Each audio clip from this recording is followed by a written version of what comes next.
प्रिय भाई बहनों, आज की रोटी की घर सदस्य व्यक्तियों के लिए यीशु ख्रिस्तांचे मधुर नामाचे सप्रेम नमस्कार। आज की दिनांक 16 डिसेंबर 2025 मंगळवार। प्रिय जसा तुझ्या आत्मा भरभराटीला आहे तसाच तू सर्व गोष्टीत भरभराटीला येशील आणि निरोगी राहशील अशी मी प्रार्थना करतो। 2 योहान 1:2 बायबल आपल्याला प्रेमाने प्रिय असे संबोधित देवाला प्रिय असणे किती धन्यवाद आहे।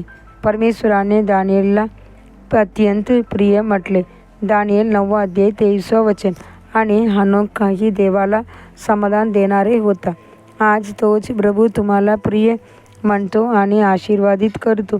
तो सर्वांचा जडपा तुमच्यासाठी उघडतो जेणेकरून तुम्ही सर्व गोष्टीत भरभराटीला येवेत आणि चांगल्या आरोग्यात राहावे। मलाकी 3:10 जर तुम्हाला सर्व बाबतीत आशीर्वाद हवा असेल तर परमेश्वराला त्यांचे देणे द्या आणि तो तुम्हाला 1000पट आशीर्वाद देईल। व्यवस्था 1:11 बायबल सांगते परमेश्वराचे आशीर्वाद धनादाय करते, त्यात दुःख वाढत नाही। नीतिसूत्र 10:22 म्हणून प्रत्येक गोष्टीत परमेश्वराचे स्तोत्र द्या आणि त्यांची सेवा विश्वासाने संभाळा। परमेश्वराने दावीदला कसे आशीर्वादित केले हे बघा। तो म्हणतो, हे माझा आत्मा तू परमेश्वराला म्हटले आहेस, तू माझा प्रभू आहेस, तुझ्याशिवाय माझे चांगले काही नाही। पृथ्वीवरील संत माझ्यासाठी अतिशय प्रिय आहे, त्यांच्या मते मला आनंद आहे। स्तोत्र 16:2 आणि 3 त्यांची या पूर्तीमुळे त्यांचे जीवन आशीर्वादाने परिपूर्ण झाले।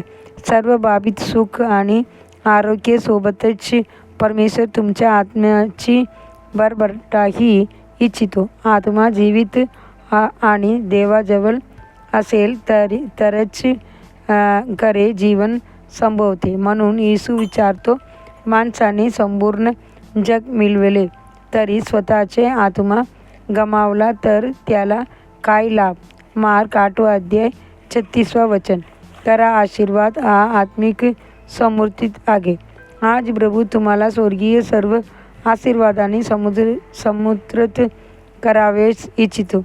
जे परमेश्वराचे शोध घेतात त्याने कोणत्याही चांगल्या गोष्टीची कमतरता बसणारा नाही। स्तोत्र 34:10 तू अनेक राष्ट्रांनी उधार देशील परंतु तू उधार घेणार नाहीस। व्यवस्था 28:12 दमर्याची घरात मोठा खजिना आहे। नीतिसूत्र 15:6 प्रिय हो, तुम्ही सर्व गोष्टीत भरभराटीला यावे व परिपूर्ण व्हावे म्हणून येशू ख्रिस्ताने स्वतःला दीन केले। स्वतः गरीब होऊन त्याने आपल्याला आपल्या दरिद्रपणे श्रीमंत केले। पुढील मननासाठी वचन, तो श्रीमंत असूनही तुमच्यासाठी गरीब झाला जेणेकरून तुमची दरिद्रपणाने तुम्ही श्रीमंत व्हावे। 2 कोरिंथियर 8:9 आजचे बायबल वाचन सकाळी आमोस 4:4 सायंकाळी प्रकटीकरण 7. धन्यवाद।